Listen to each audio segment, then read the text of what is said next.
Good morning, my dear student. Today we will discuss about the how to multiply two matrix.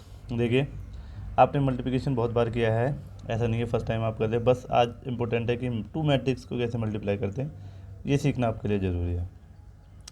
तो इसे start करने से पहले मैं थोड़ी सी बेसिक बातें करूँगा. अगर मैं कहूँ to multiply with two, how much you will say that is 4 sir. To multiply with 3, that 6. हर किसी का एक ऑर्डर है जो आपको स्टार्टिंग में सिखाया गया था. कैसे सिखाए गए थे वो मैं बात डिस्कस नहीं करना चाहता. तो ऐसे एक मल्टीप्लिकेशन का ऑर्डर है जो आप लोग सीख चुके हो. ये कैलकुलेटर भी करता है और आप भी करते हो. फिर आप अगर कर रहे हैं तो फिर कैलकुलेटर की क्या ज़रूरत है, जब कैलकुलेटर कर रहा है तो फिर आपकी क्या ज़रूरत है. बट दोनों चीज़ें एग्जिस्ट करती हैं क्योंकि कैलकुलेटर का बेसिक फंडा आपको आना चाहिए. ठीक है, तो ये बेसिक फंडा है कैलकुलेटर का, कैलकुलेशन करने का, मल्टीप्लिकेशन करने का. अब बात करते हैं मैट्रिक्स की. दो कॉन्सेप्ट को लेकर कभी भी कंप्यूटर क्या कर सकता है, मल्टीप्लिकेशन कर सकता है. वो कैसे मल्टीप्लिकेशन करेगा वो मैं यहाँ पर डिस्कस करता हूँ. बहुत सिंपल एग्जांपल मैंने लिया हुआ है. देखिए, मैंने एक रो ली है, इसके 3 कॉलम है. तो मैंने यहाँ लिखा 1 क्रॉस 3, क्योंकि आगे हम रो लिखते हैं, बाद में हम कॉलम लिखते हैं. ऐसे ही मैंने यहाँ देखिए कितना लिया है कॉलम, एक कॉलम लिया. कितनी रो है, 3 रोज, मतलब 3 हॉरिजॉन्टल लाइन्स हैं जो क्रिएट की जा सकती है. यहाँ एक हॉरिजॉन्टल लाइन क्रिएट होती है, 3 वर्टिकल लाइन क्रिएट होती है, यहाँ एक वर्टिकल लाइन क्रिएट होती है. इसलिए मैंने लिखा है यहाँ रो इंटू कॉलम. तो रो 3 एंड कॉलम इज़ 1.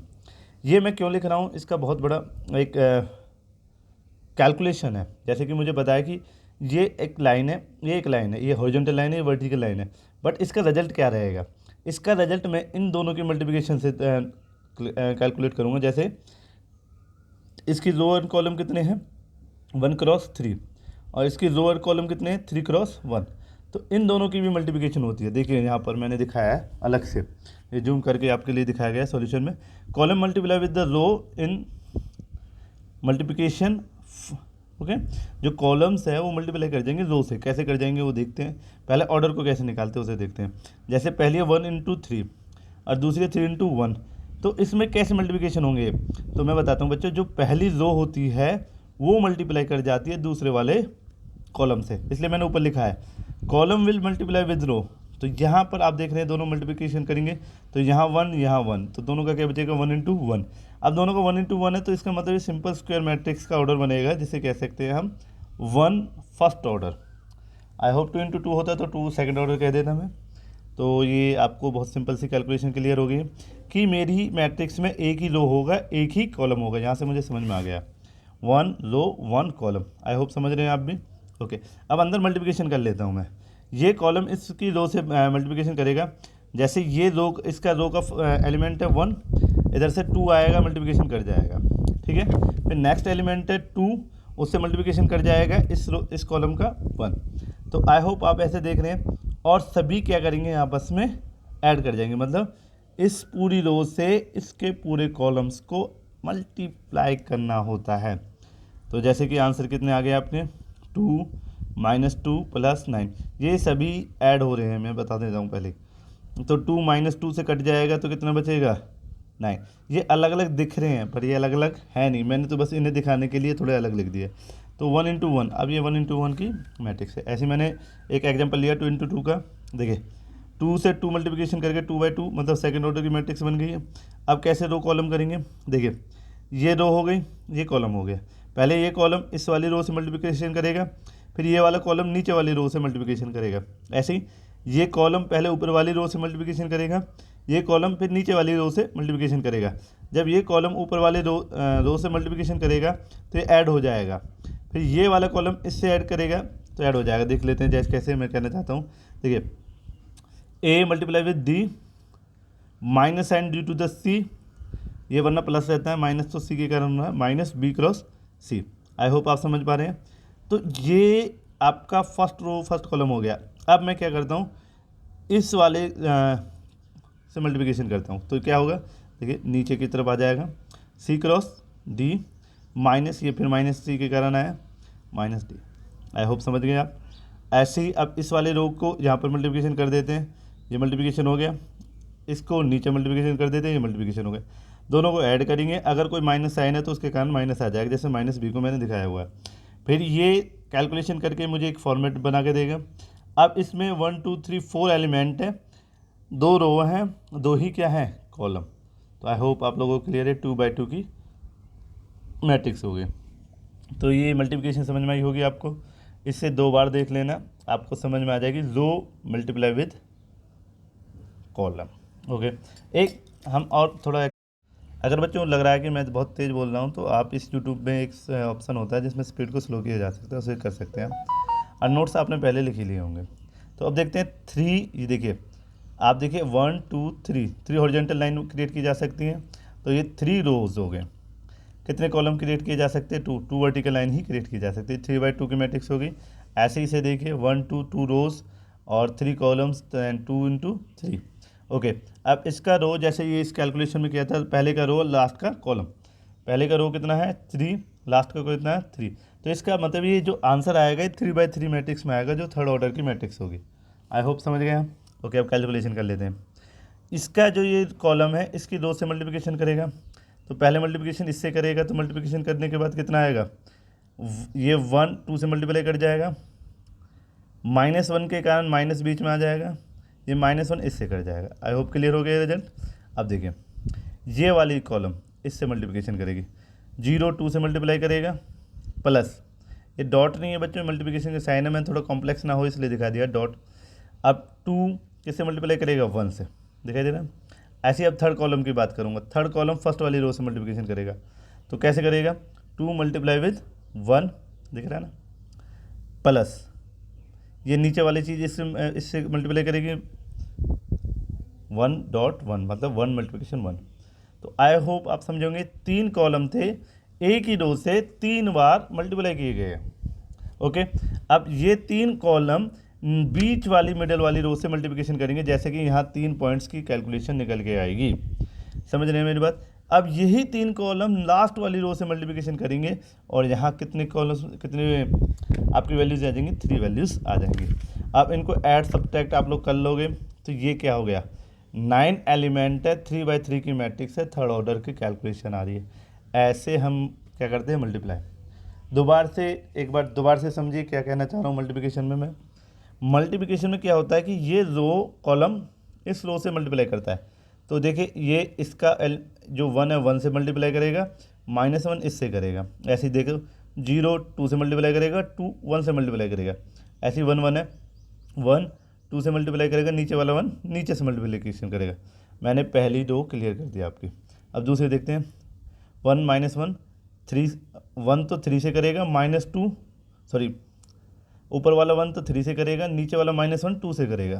ओके, ये हो गया क्लियर। अब ये 0 3 से करेगा, 2 2 से करेगा। बहुत बढ़िया, आप समझ में आ रहा है। 1 3 से मल्टीप्लिकेशन करेगा, ये 1 2 से मल्टीप्लिकेशन करेगा, ये नीचे मिडल वाली वैल्यू हो गई है। अब लास्ट वाली देखते हैं, 1 -1 से करेगा, -1 1 से करेगा, दिखाई दे रहा है ना। 0 -1 से करेगा, 2 2 1 से करेगा। ओके, 1 -1 से करेगा, नीचे वाला 1 1 से करेगा, तो ये वैल्यू। तो ये आपका ऑर्डर बन गया। तो आप क्या मल्टीप्लिकेशन सीख चुके हैं आई होप। अगर आपको तब भी मल्टीप्लिकेशन में कोई प्रॉब्लम्स है आप मुझसे पूछिए बिना हेजिटेशन। अगर मल्टीप्लिकेशन नहीं आएगी मैट्रिक्स की तो मैट्रिक्स का कॉन्सेप्ट ही समझ में नहीं आएगा। आई होप समझ रहे हैं ना आप। If you want to learn the matrix you need to understand addition you need to understand subtraction, you need to understand and multiplication. I hope आप लोग समझ रहे होंगे। अब आगे चालू करते हैं।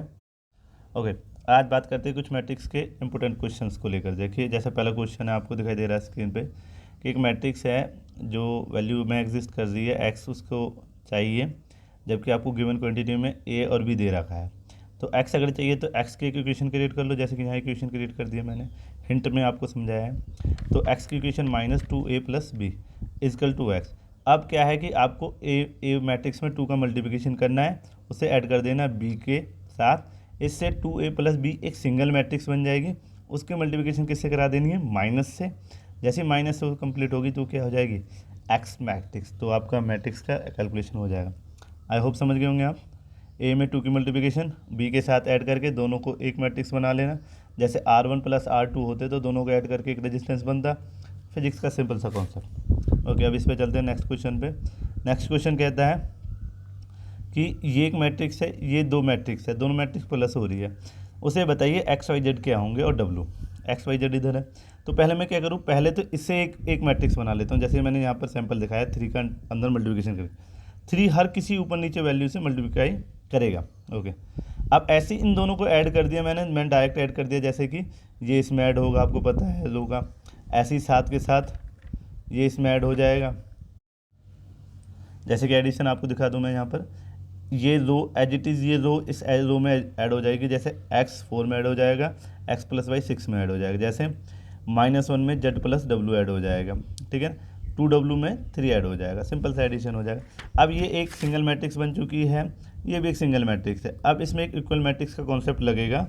मैट्रिक्स कॉन्सेप्ट कहता है कि PQRSTU अगर एक पूरी 2/3 की मैट्रिक्स है तो यहाँ भी एक 2/3 की मैट्रिक्स है और साथ में इक्वल साइन है, तो इस कंडीशन में जो P की वैल्यू है वो कहाँ होगी, इसकी वैल्यू के इक्वल, Q की वैल्यू उसके इक्वल, R की पोजीशन पे, S की S पोजीशन पे, T की T पोजीशन पे, जो कि मैंने आपको लास्ट वीडियो में इक्वल मैट्रिक्स में समझाया था। तो अगर आप ऐसा कर लेते हैं, मैट्रिक्स का कॉन्सेप्ट अगर आपको समझ में आ गया है, बहुत इंपॉर्टेंट था इक्वल मैट्रिक्स का कॉन्सेप्ट समझना, तो आप इसमें भी करेंगे। तो 3x इक्वल टू कितना हो जाएगा, x प्लस 4। इसके बाद आप कैलकुलेशन कर लेंगे, 3y इक्वल टू कितना हो जाएगा, x प्लस वाई प्लस 6।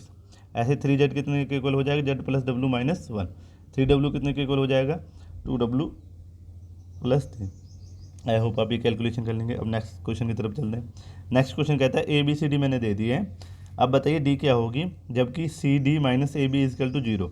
तो देखिए पहले मैं CD इसको माइनस को इधर ले आया तो AB हो गया। अब क्या करूँगा, मैं CD का मल्टीप्लिकेशन करूँगा, जबकि D मैट्रिक्स मैं अपनी तरफ से मानूंगा, जैसे मैंने मानी गई है AB XY एलिमेंट्स के साथ, क्योंकि 2/2 की सभी मैट्रिक्स है तो मैंने D को भी 2/2 में माना है। अब AB इधर माना हुआ, तो AB का मल्टीप्लिकेशन करके एक मैट्रिक्स बनेगी, CD ये जो C है इस D से मल्टीप्लाई करके एक मैट्रिक्स बना देगा, ये इससे मल्टीप्लाई करके एक मैट्रिक्स बना देगा। फिर वही इक्वल वाली कंडीशन आ जाएंगी कि यहाँ के एलिमेंट यहाँ के इक्वल, यहाँ के एलिमेंट यहाँ के इक्वल, तो जो CD का जो मल्टीप्लिकेशन होगा वो किसके इक्वल हो जाएगा, AB के, और यहाँ से हम कैलकुलेशन ले लेंगे। आई होप आप लोग कर लेंगे। अब बात करते हैं नेक्स्ट क्वेश्चन की बात। AB दे रखा है, ये यहाँ पर कैलकुलेशन लेनी है, तो यहाँ पर है A प्लस बी का square is equal to A square plus B square.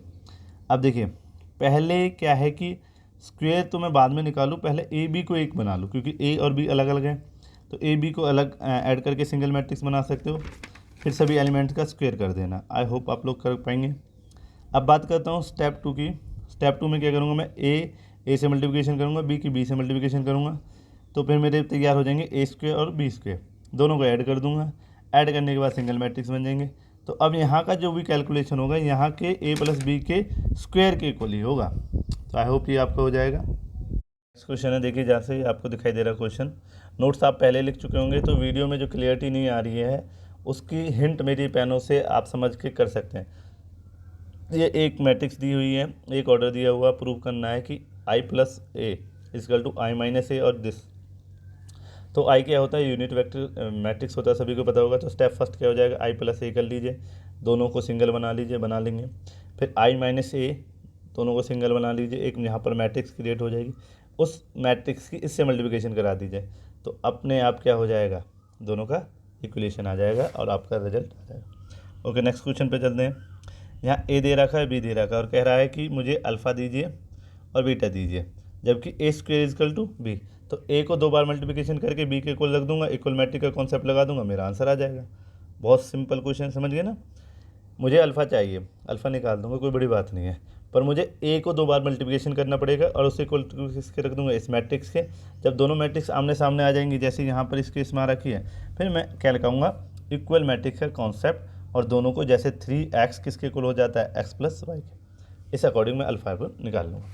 I hope ठीक है। अब आगे चलते हैं। एक फंक्शन दे रखा है ये, अब कहता है वो fx fy is equal to fx plus Y.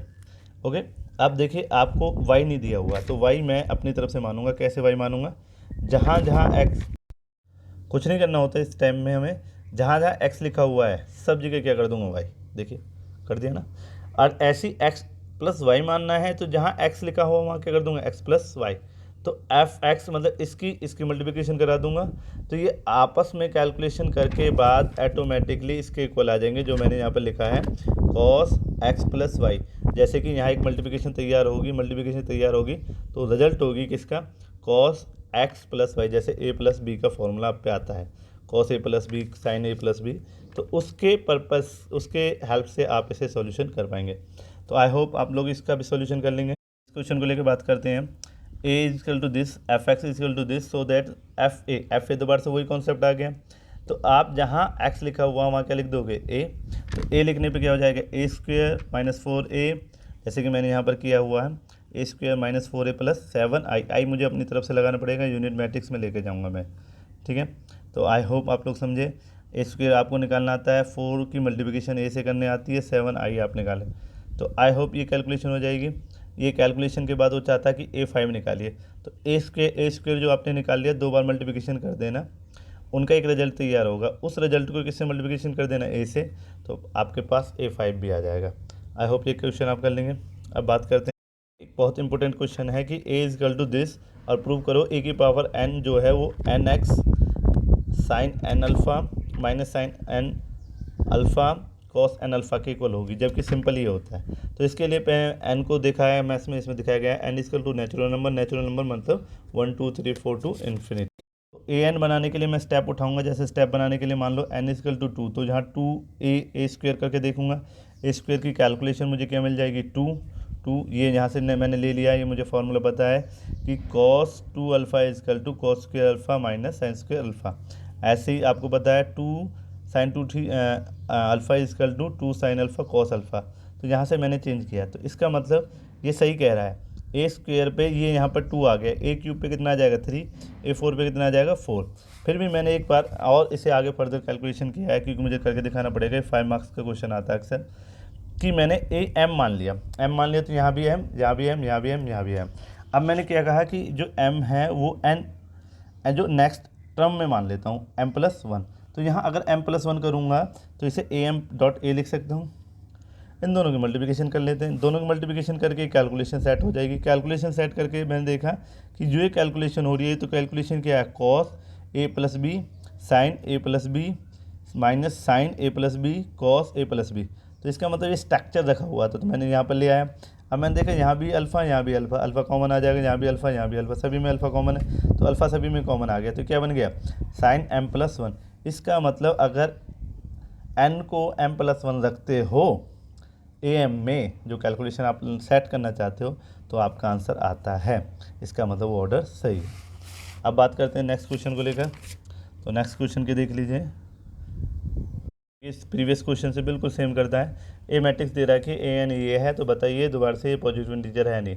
तो यहाँ ए एन है, ए एन को 1 देख रहे हो, 1 रखोगे तो यहाँ भी 1 रखोगे, यहाँ भी, यहाँ भी, यहाँ भी, तो सबकी कैलकुलेशन करके आ जाएगी, जो कि ए के इक्वल आएगी। तो इसका मतलब ये एन नेचुरल नंबर से बिलोंग करता है, पॉजिटिव इंटीजर में बिलोंग करता है।